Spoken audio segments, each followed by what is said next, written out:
This is Gemara and Pesachim Daf Vav. Tonight's shir should be a schus for Shleim v'Chaim Minchos ben Malki Yudumir ben Yakir men ben Vega Chaim and Sashlam Zimri Yizil Zarvas Kenen de Bezin Chaysara Yisachem Sarasi Yizil men Middle of Bezin Shalev Shamei Vasnami V'Shavik ben Yechana Rafal David Nitariva Daniel ben Chana Rezol Yivracha Baz Tobia Musa Avram Moshe ben Moshe Esther B'Seishar Chali Yisrael as well as the schus Zivug for Etolea Baz Ita. We pick it up at the bottom of Hey Amid Beis, the first wide line Amar Mar Yachol Yatmin Vikal B'Ktainis. This was the end of the brisa that we saw yesterday. You would have thought that you're allowed to hide your chametz even though it's in your house, but it's buried, you don't see it. And as well, Vikal B'Ktainis Min Anachrim, you could accept a pikadon, a collateral from a guy of chametz because it's not yours. Ta'amalaimer, the Torah tells you both of those are aser. Why? Lo Yimatzei, it cannot be found by you, and therefore if it's hidden or if it's not yours, it is still forbidden if it's in your possession. Says Gemara, 1 second. Harami Reisha, what did the Reisha say?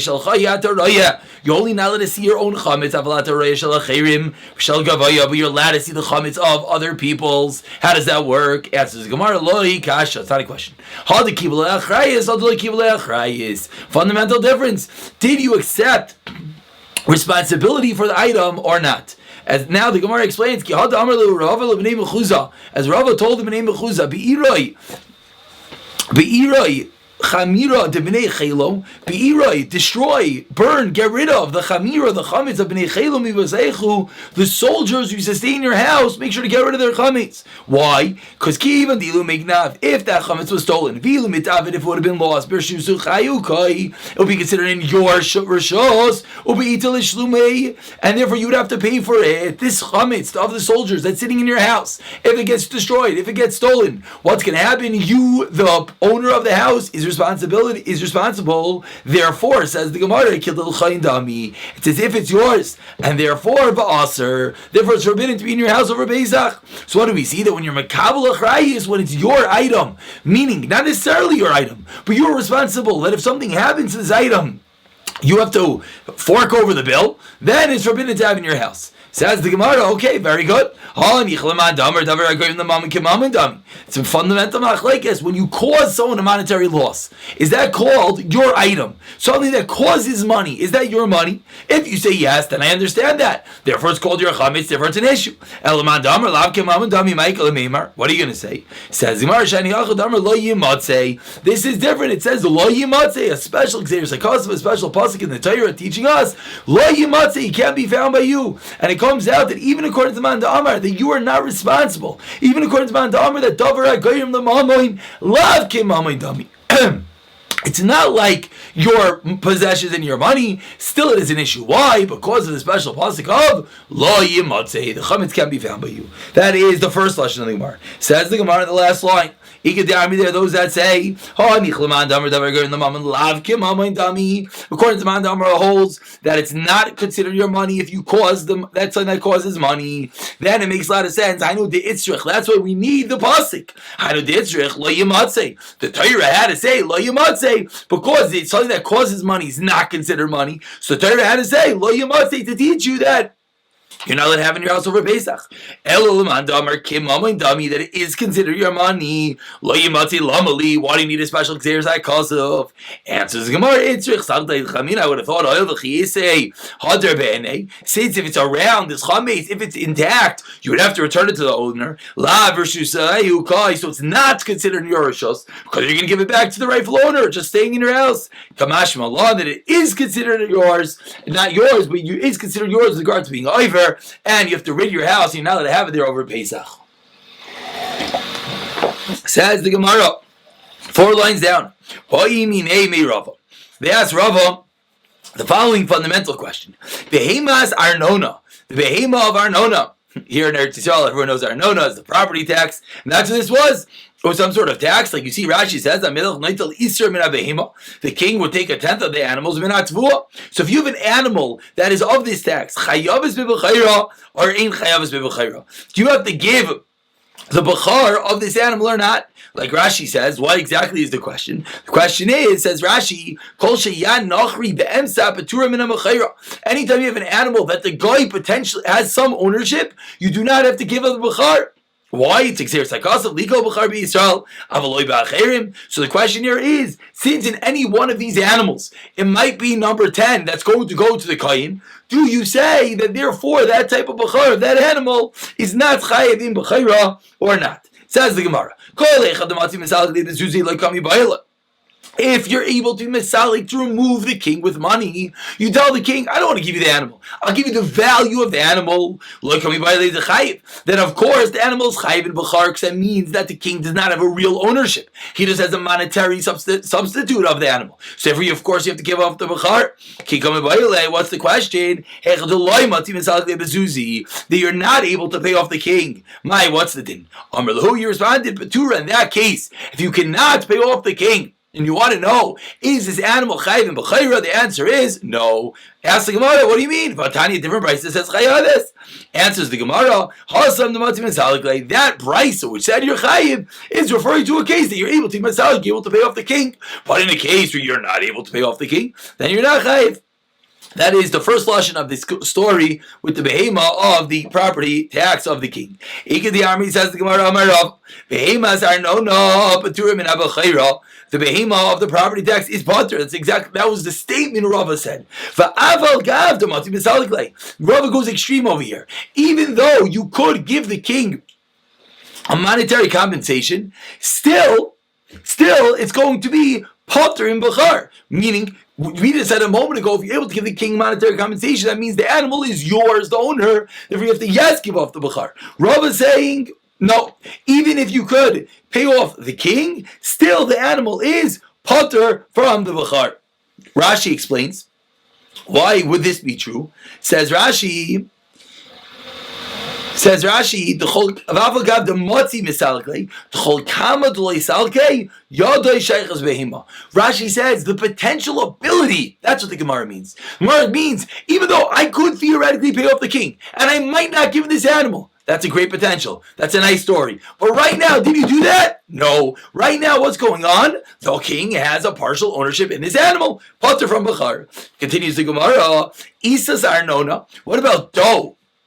That the king has a partial ownership in it. Says the Gemara, chayeves b'chala, which is also an extreme. Why is that an extreme? Very important din. Says Rashi, avagav says nachri b'tura v'oichli yisrael b'lei chala. Let's say a guy owns bread. Do you have to think of challah? The answer is absolutely not. Of course, if it's verify the ingredients are kosher. Of course, if it's baked by a goyish baker, it's pas alter.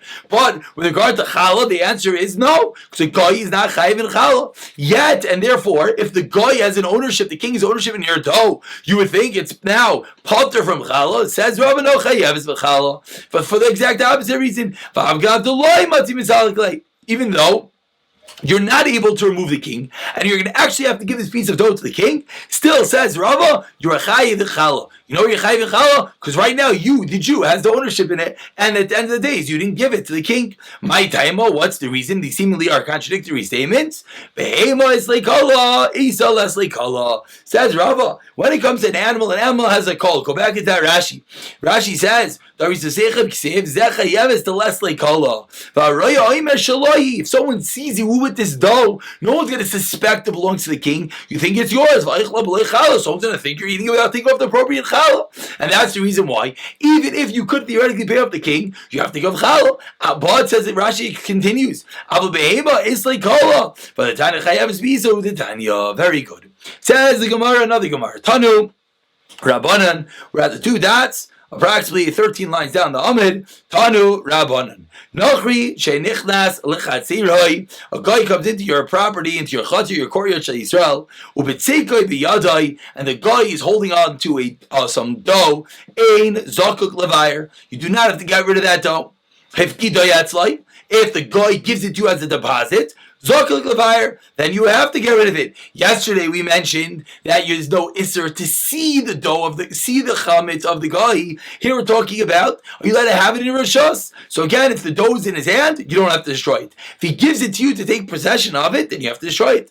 Yicha loy bayis. But let's say you tell the guy, you know what, put it in the corner, that area, that's for you. Then again, ain't zakuk levayer. Why? Because it cannot be found by you, and therefore if you designate the guy's own area, it's not considered by you. Says the Gemara, my comer, what exactly is going on with this statement? Again, what just happened? We said that the guy comes in, if he's holding the dough, you don't have to burn it. If he gives it to you, you have to burn it. But if you give his own corner, it's okay. Amar Rabba, this is what's going on. Arisha kai. Vachi comer. Have gedai. It's like the guy gives it to you, then you have to destroy it. Makes a lot of sense. Why do you have to destroy it? Because you're not allowed to have chametz in your rishos, and if the guy gives it to you, it's in your rishos, you have to get rid of it. That is how Rav Papa learns the brayso. Rav Ashi Amar, no. A guy really is going in the seifa. This is what it means. If the guy puts it in your, if you designate the guy in an area, you don't have to burn it. Why? Shall be found in your house, and it's not considered yours because you gave the guy his own area to put the chametz.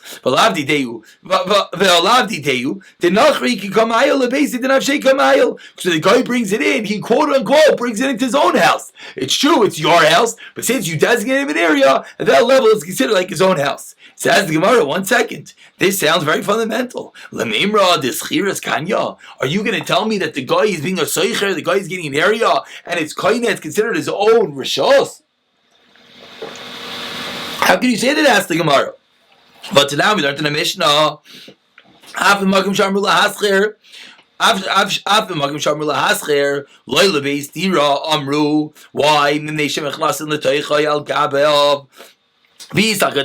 going to think this chiras kanya that you're kind of by renting it,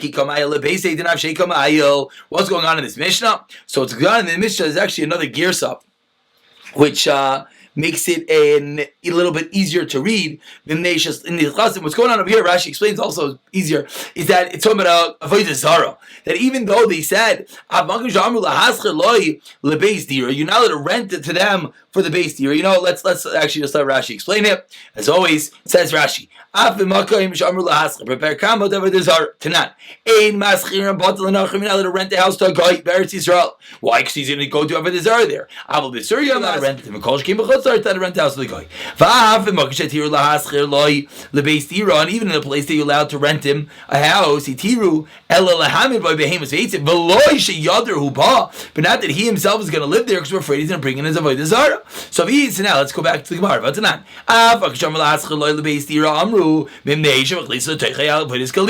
I'm sorry if I said al gaba before, because he's going to bring inside avodas galilim. So you're not allowed to let him actually go in because he's going to bring the avodah zara. He's not going to live there. Says the Gemara. So what does this have to do with us? If you're going to tell me, like we just said a moment ago, that when you rent something, you have a kinyan. Why do we care if he brings in avodah zara? Whose house is he bringing in? He's renting the area, so he's bringing it to his own house. Answers the Gemara on the first white line. Again, a special chumrah by Pesach because it says lo yimatzei. That's why we're going to allow him, and it's also going to come out of kula. Misha matzei biyadcha. Only, what does lo yimatzei mean? If it's in your hand, it's in your rishos. Yatzazev is case exclusion she'ino matzei biyadcha because it's not considered within your hand. So it's going to come out of kula as well that we see over here. That we're going to see that it's a kula because since it's not lo yimatzei, because it's in the kohen's quote unquote rishos, even though it's not a real rishos like we see by the Zara, that's going to be enough. A very fundamental din, a very classic case, unfortunately. Someone finds chametz in his house in Yontiv, what are you supposed to do? Kaifet alev kli. You turn over a kli on David and you leave it there. It's muksa. You're not allowed to move it. Turn over a kli. If it's shel hektish, it's not your chametz, then you don't have to do anything. My time, what's the reason? It's hektish. You're not going to touch it anyways, so therefore we're not worried. Which brings out that what was the reason you were kaifet of kli? You turn the top of a vessel if you find chametz. Rashi explains the obvious reason, because we're afraid. Asks Rashi, you did bittul, so it's not yours. You're afraid you're going to forget and you're going to come eat the chametz. That's why you have to cover it up. Says the Gemara, that was one statement of Rav Yehuda Amar Rav. if you have the chametz of a guy, which is obviously very relevant if someone sells their chametz, because now it's the chametz of a guy. What do you have to do? And this is quoted by the Mishnah Berurah, you have to make a mechitza 10 tefachim tall in front of the chametz. Misham heker, as a heker that you're not going to come and eat that chametz. We'll just point out, people don't necessarily make a whole wall in front of their chametz. You lock it up, you put it on a tape, you do a real thing. The Mishnah Berurah says you should put it in a high place. This is a real thing. We're afraid you're going to come see the chametz and they actually eat it. And now we have a third statement of Rav Yehuda Rav. Rav Yehuda Rav. Someone who leaves and goes on a boat. Prior 30 days to Pesach, ein zakik levayer. He doesn't have to do beer. If he leaves 2 months, leaves Chanukah time from his house, he doesn't have to do beer. He doesn't have to rid himself of the chametz. But if within 30 days, then he has to. So Amar Abaye. Abaye comes along. Let's try to understand what's this within 30, after 30. That which he told me, that within 30 days you need to be mavairit. Lo yamarin Abaye qualifies. That's only if you plan on coming back. And since you're going to come back on Pesach, you got to get rid of the chametz. If you don't plan on coming back home, you don't have to get rid of it. So Rava says back to Abaye, but if you plan on coming back to your house on Pesach, what's the difference when you left? You left Rosh Hashanah, and you plan you're going to go back. Let's say it's a summer home, this could happen. And you plan on being there Pesach. So you're not going to leave chametz there, because you're going to show up on Yontav and you're going to have a bagel on the counter. You can't do that. Elamar Rava, so Rava comes along and says the following. You don't have to burn it. So he flips it around. It's only when you're not going to return. Which is of course very important. Then everyone has to remember where they potentially own areas with chametz and get rid of it. That what Rava explains. If you make your house a storage area, you put all the chametz in a separate area. Says the Gemara, 1 second. We qualify that's only if that you're not going to clear it out. You put it away and you're not going to touch it. But if you're going to clear it out on Pesach, then for the same reason. Because why? Because you're going to potentially actually see the chametz, so you have to get rid of it. And that's the din when you leave your house, whether the chiyuv of beer is upon you or not. And we're seeing it's very practical if you're going to come home and potentially find chametz. Says the Gemara, what's 30 days? 2 lines on the bottom. Keritani, we learned to the Raisa, a very famous Raisa. You have to learn in Darshan Alachsa Pesach before Pesach. How long?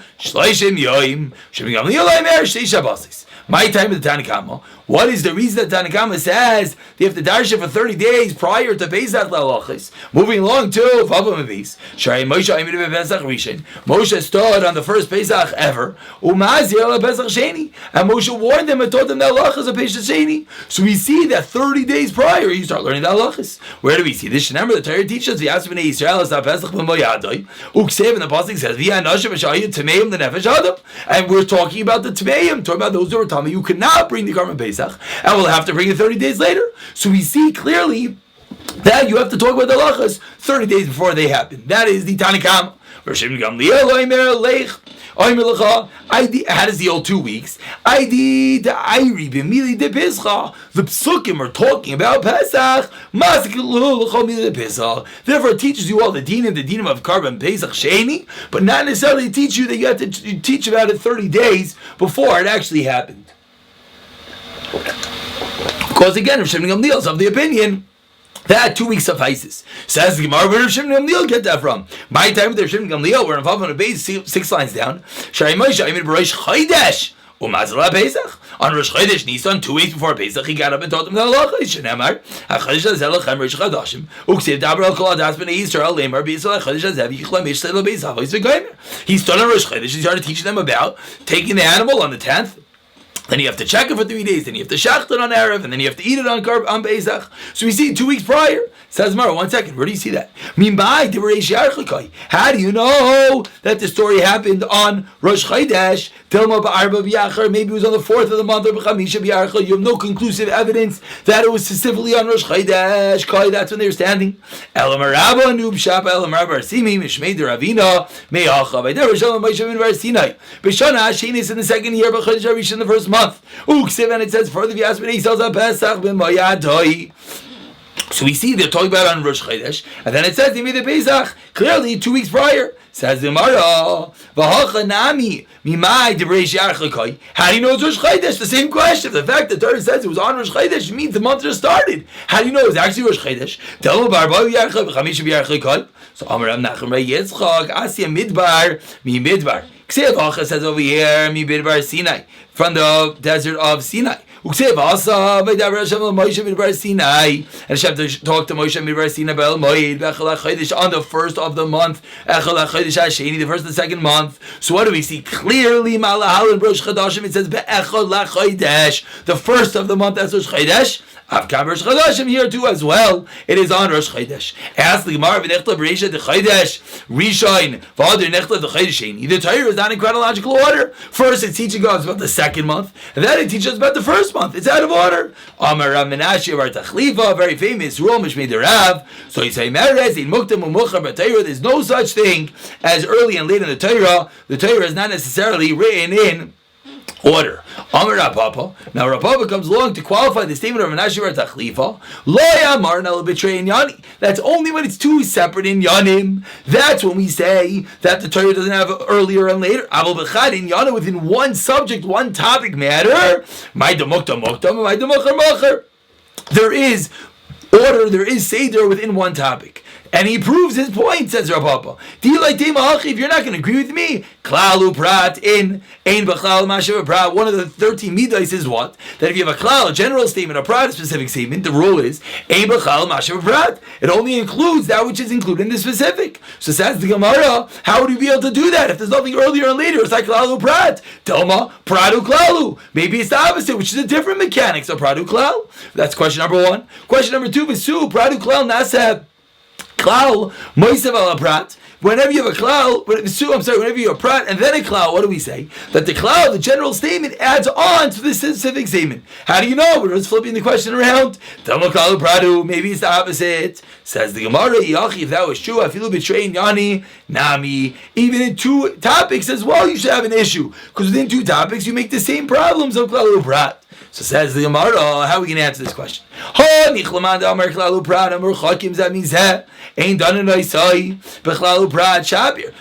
Mandamar that holds that when you have two psukim very far apart, you have a klal prat, the same topic, but since they're far apart, ain't done in Isai, we don't learn out from there, then it makes a lot of sense. Michael, what are you going to answer? Answers the Gemara, no one holds that on two topics you are going to judge the klal prat, therefore it's not going to be an issue. Let's just go to one more statement of Rav Yehuda Marav to call it a day. Rav Yehuda Marav, so who does the B'dika is going to go into tomorrow's discussion. You also have to do bittul. You have to nullify the chametz ma'itayma. If you're going to say you're going to leave over some piece of bread, they're not chashiv. Who cares about those pieces of bread?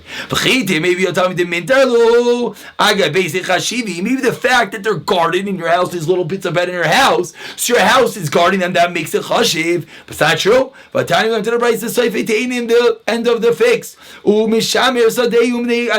And then you watch your field, not because of the figs, but rather because of the grapes. The grapes are still in season. Or the opposite. So if you know it's the end of the grapes are not ripe. Because of the gourd and because of the squash, then Bisman shall Ba'abayis makbid aleim asurim mishum gezel. So Ba'abayis is makbid, you can't go meet himself. Chayav meiser. Bisman shein Ba'abayis makbid aleim mutar mishum gezel, mutar mishum meiser. Amar Rava. So again, what do we see from this whole long-winded Raisa? We see from this whole long-winded Raisa that we wanted to say that the pirurim, the piece of bread, they're in your house, since they're guarded by your house, that should be considered, that it's machshavit, that's considered yours. And we're proving very clearly that even though you guard your field, it's not considered yours. So we see you can't just say that anything that you close the door on is something that you're makbid on and it becomes yours. Amar Rava, no. Very important statement, says Rava, that the reason why you have to be mavad mevatel because we're afraid you're going to find a piece of bread and you're going to go and want it. And if you're going to want it, then you're going to be over on the deraisa. Why are you doing the bittul prior to Pesach? Why don't you just do it right then and there whenever you find the chametz? Says Zimar, maybe you'll find the chametz after the Zman Isser right now. And it's not in your Rishos anymore. Why is it not in your Rishos? I don't understand. 2 days into Pesach, if I find a loaf of bread on the floor, of course it's my loaf of bread. What do you mean it's not in my Rishos? Says the Gemara, Damar Rav Elazar, Shnei Devarim Ein B'Rishus Shel Adam Hasan HaKasav, Ki'ilu B'Rishusai, Pileim Bar B'Rishus Harabim, as well as chametz. Both of these are cases that you don't really have an ownership, but Hashem puts it into your power. So the